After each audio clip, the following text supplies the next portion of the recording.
Welcome back to the Knick-Knack Review. I'm your host, Clint the Knick-Knack, and today we're looking at Loki Episode 2. Let's get started. So this episode of Loki starts out in 1985 with no Doc Brown, no DeLorean, no Marty, nothing like that to be found. Oh, great Scott! The only thing we have so far in this episode is the Minutemen being taken out by a variant that seems to be able to take the host of different people at random, so they're very, very hard to track down.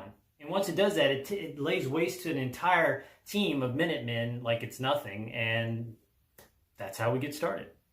Now in the next scene, we see Loki actually sitting at a desk at TVA headquarters, and okay, I gotta say, I love Loki, I love Tom Hiddleston, I love everything about the character, but man, this particular scene just seems so out of character for him to be so compliant and just working in a place that is very kind of modern, but a little bit of retro at the same time. Just sitting at a desk in a suit and everything, it's different.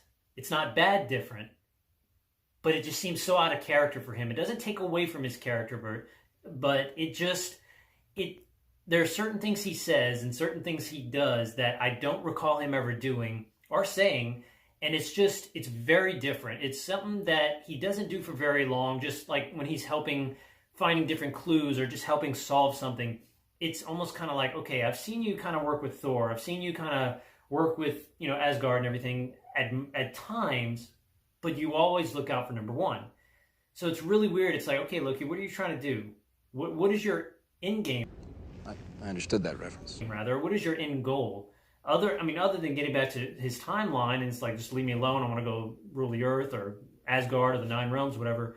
But it's just really weird to see him in that setting. But not so weird to where you lose what we know and love as Loki. And in this episode, we get even more of the banter between Loki and Mobius. And again, Owen Wilson is just so great as this character. And him and Tom Hiddleston, I said it in the last one, but they work so well together. They play off each other so well. And it's like Loki met his match. As soon as Loki says something, Mobius is right there to say something else. And it's just like, wow. Wow. They did a really good job not only writing this, but I think Owen Wilson was a good actor to be able to work with somebody that is so quippy, as a character, but is just, he does really well as far as his performance in kind of battling Loki, but keeping up with him, rather, I guess. Now, while they're researching the files through trying to find this variant and who's killing all the Minutemen, Loki's going through files, and he comes across one file in particular, and of course we all know it by now if you've seen the entire MCU Infinity Saga. He comes across the file of Ragnarok. So he already saw through the videos what happens in the future. He saw the future, but he actually sees the file, and it's kind of like, whoa, reality check here. And it was kind of neat because you actually got to see how many people died. It was over 9,000 people. It's over 9,000 that died on Asgard, even though they were able to save, quite a few of them, just nowhere near that many.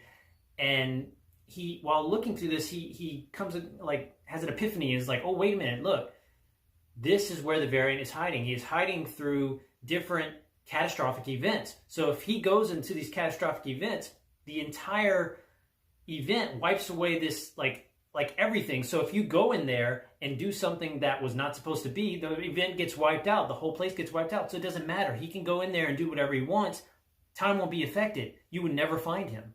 Mobius kind of likes the idea, and so they kind of put their heads together and start working it out. And he remembers that little pack of gum that the kid gave him from the first episode, and he starts from there. And they figure out exactly where he's going to be, where he's going to end up next. Now, there's one scene where they actually end up at a volcano to where it erupts and destroys an entire village. And I think that was a way of showing, what would happen if Loki went there. And I love how he reacted. He reacted like I would. Hey, we're going to start doing things because it's not going to change time anyway. We can do whatever we want. And he basically puts that theory to rest, as far as you go to this cataclysmic event, apocalyptic event, you can do whatever you want. It doesn't change anything. And so therefore, from there, they figure out where he's going to be next. And it was 2047, I believe, where there's going to be this huge hurricane in Alabama. And they track him down at a supermarket. And sure enough, Loki, it doesn't take long for Loki to find the variant Loki. Now, eventually, after talking with this variant Loki. You don't know exactly what this Loki looks like because he's using a host from actual people, but he gets to talk to, both Lokis get to talk to each other and kind of learn a little bit about each other, and eventually they start fighting, but it's not until the end of the episode where you see the reveal where, oh, it's Lady Loki. After a bit of a tussle with Lady Loki, she ends up disappearing through a portal, and Loki sees his opportunity, and he does it. He runs through the portal with her, and Mobius finally loses Loki for at least this episode. And that's pretty much where it ends and leaves off. So it's kind of like another cliffhanger. It's like, I like that each episode is somewhat of a cliffhanger, and it tells an entire story rather than it being episodic. You could work that in this type of show, but I feel like with it like this, it feels like one whole movie, much like the Falcon and the Winter Soldier, a little bit like WandaVision. WandaVision technically was meant to be episodic as far as with her reality. But in this one, it's very much of a longer, drawn-out story that I really, really like so far. And I'm really hoping in the third episode we learn exactly who Lady Loki is. I have my theories, but I'm not 100% sure.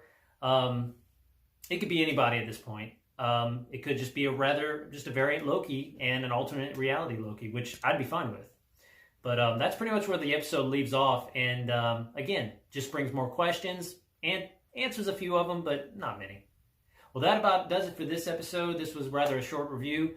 I'd really like to know what everybody thinks about the episode, and where you think it's going to keep going. You know, rather whether it be the rest of the season or even beyond that. Leave a comment in the comments below, and just let me know what you think and any possible theories you may have. Oh, and while you're there, don't forget to, well, you know what to do. As always, I am Clint the Knick-Knack, and I will see you on the next one.